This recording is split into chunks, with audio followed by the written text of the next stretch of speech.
Pas une seconde à perdre pour rassembler les Français derrière soi. Emmanuel Macron et Marine Le Pen au lendemain du premier tour de la présidentielle, déjà sur le terrain. Les deux candidats à la présidentielle française ont deux visions très différentes de l'Union européenne. Analyse de leur discours dans ce journal. En Ukraine, de nombreuses exploitations agricoles ont été prises pour cible par les forces russes, des destructions qui menacent les récoltes céréalières. Au lendemain du premier tour, Emmanuel Macron n'a pas, comme en 2017, attendu pour aller à la rencontre des Français.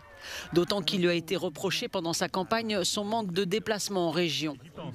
Ils vivent dans la misère. Et c'est pour ça qu'on se bat pour Je suis enseignant. l'emploi. Je suis enseignant et je vais avec eux. C'est donc sur les terres du Rassemblement national, dans le nord de la France, que le président sortant s'est rendu dès ce lundi matin. Les deux derniers candidats en lice cherchent à attirer les voix de la gauche.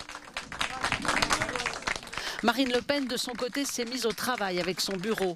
Dès lundi matin, pas question de laisser le champ libre à son adversaire et son premier déplacement était prévu dès l'après-midi, avec une visite chez les agriculteurs de Lyon. Avec la qualification de l'extrême droite en 2002 et en 2017 au second tour, la chef du parti y croit cette fois. Macron-Le Pen, du déjà vu. Pourtant, selon cet expert, le scénario n'est pas le même qu'en 2017. Emmanuel Macron n'est plus le candidat nouveau et qui incarnait une forme de fraîcheur ou de modification du système politique. Et Marine Le Pen n'est plus celle qui générait beaucoup de rejets. Elle a travaillé son positionnement en termes d'image, je dis bien en termes d'image, pas forcément de contenu du programme. Elle fait moins peur. L'enjeu du second tour, c'est donc le report des voix, principalement celles des électeurs de Jean-Luc Mélenchon. Les Insoumis tiennent la clé du second tour car ils pourraient aussi bien voter pour le parti de Marine Le Pen, faire barrage à l'extrême droite en votant Macron ou s'abstenir. Le Rassemblement national, lui, devrait pouvoir compter sur un report de voix de 85% des électeurs d'Éric Zemmour ou de celle des soutiens de Valérie Pécresse.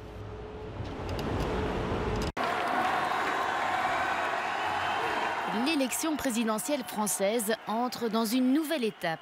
C'est désormais un face-à-face qui oppose le président sortant, Emmanuel Macron, et la candidate d'extrême droite, Marine Le Pen. Ce sont deux projets fondamentalement différents qui s'affrontent, à commencer sur la question européenne. Nous pouvons faire le choix de l'espoir.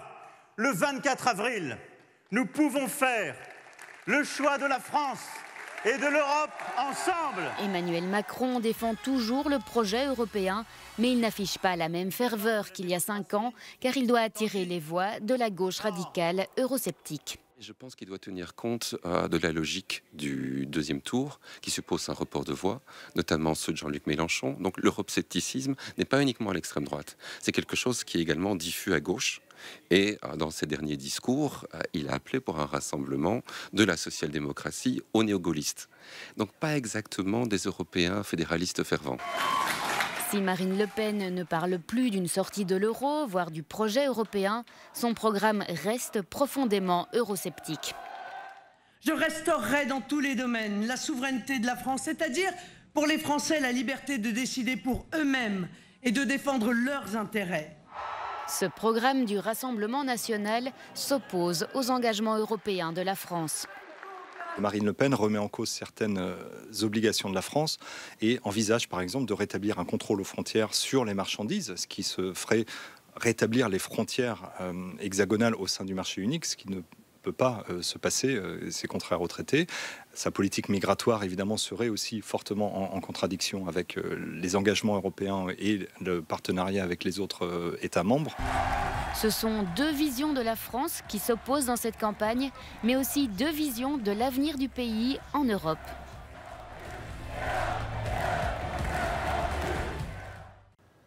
Le président ukrainien Volodymyr Zelensky affirme que la Russie concentre des dizaines de milliers de soldats en vue de la prochaine offensive dans l'est de l'Ukraine. Des images satellites récemment publiées par Maxar Technologies ont montré un convoi de 13 km de véhicules militaires se dirigeant vers le Donbass. Les séparatistes, soutenus par la Russie dans l'est de l'Ukraine, affirment qu'ils intensifient leur combat contre les soldats du gouvernement ukrainien.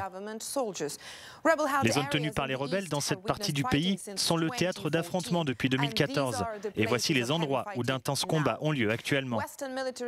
Selon les analystes militaires occidentaux, la Russie se concentre sur toute une partie de l'est de l'Ukraine, de Kharkiv, la deuxième ville du pays, au nord, à Kherson, au sud.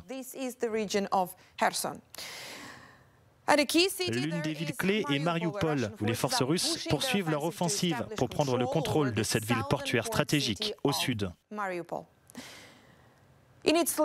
Dans sa dernière mise à jour des renseignements sur l'Ukraine, le ministère britannique de la Défense avertit que l'utilisation par la Russie de munitions au phosphore à Donetsk soulève la possibilité de leur utilisation future à Mariupol, alors que les combats pour la ville s'intensifient.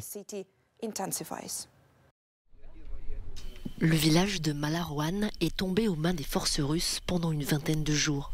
Quand l'armée ukrainienne a repris cette localité près de Kharkiv, elle a découvert un village dévasté et une population traumatisée. Cette ferme a été prise pour cible par les soldats russes. Ils l'ont bombardée avec un obus puissant. Nous n'avons une entrée que d'un côté. Quand ils ont bombardé l'entrée, nous ne pouvions pas pénétrer dans la ferme. Elle a immédiatement commencé à brûler. Il y avait aussi du foin sur le toit et ce foin a commencé à brûler. Les porcelets et les veaux criaient, ils rôtissaient vivants, ils brûlaient. Mais la perte d'une partie du troupeau n'est pas la partie la plus traumatisante de la présence russe. Selon l'agricultrice, les soldats n'ont montré aucune empathie envers les civils. Nous avons couru pendant les bombardements. Les forces russes étaient à 300 mètres de nous. Elles ont tiré, nous l'avons entendu. Souvent elles étaient ivres et elles nous tiraient dessus. Les travaux ont repris dans cette ferme et dans d'autres exploitations agricoles de la région. Mais les destructions rendent difficile la préparation des semis de printemps en Ukraine, deuxième fournisseur de céréales de l'Union européenne. L'invasion de l'Ukraine par la Russie a relancé les débats en Finlande et en Suède sur une éventuelle adhésion à l'OTAN. L'idée, qui semblait encore impensable il y a quelques mois, paraît de plus en plus réaliste dans ces deux pays traditionnellement non alignés. La Finlande a multiplié les rencontres avec les membres de l'Alliance et pourrait déposer une demande d'adhésion dès le mois de juin. La Suède pourrait suivre le même chemin. Un sondage indique qu'environ la moitié des Suédois seraient désormais favorables à l'adhésion alors qu'il n'était que 37% il y a quelques semaines. Les avis restent toutefois nuancés. Nous devrions rejoindre l'OTAN. Nous devons prendre position en matière de droits de l'homme et montrer que ce que fait la Russie n'est pas acceptable. Nous ne devrions pas. La Russie a des armes nucléaires qui font peur. Dans le futur, ce sera peut-être bien, mais pas maintenant. La Suède et la Finlande sont les deux pays les plus proches de la Russie dans le cercle polaire arctique. Le Kremlin a menacé les deux États de conséquences militaires si l'un ou l'autre rejoignait l'OTAN. Shanghai toujours à l'arrêt. La mégapole chinoise qui compte 26 millions d'habitants entre dans sa 3e semaine de confinement. Au cours des dernières 24 heures, 24 000 personnes ont été testées positives au coronavirus, la plupart asymptomatiques. Dans les hôpitaux, la situation s'améliore. 11 000 patients guéris sont sortis ce dimanche et autorisés à rentrer chez eux malgré le confinement. Confrontés à une importante flambée de cas de Covid et à la crainte de voir apparaître de nouveaux variants d'Omicron, la Chine renforce sa stratégie zéro Covid. Quelques 23 villes totalisant près de 200 millions d'habitants sont actuellement en confinement total ou partiel.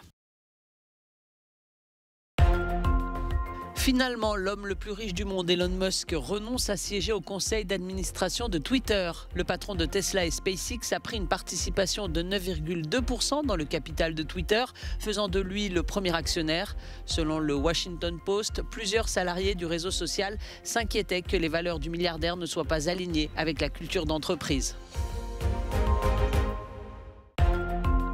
Que se passe-t-il en Islande, pays réputé le plus paisible du monde? En un peu plus de 12 mois, fusillades, coups de couteau, un meurtre et une police déconcertée par une explosion de violence.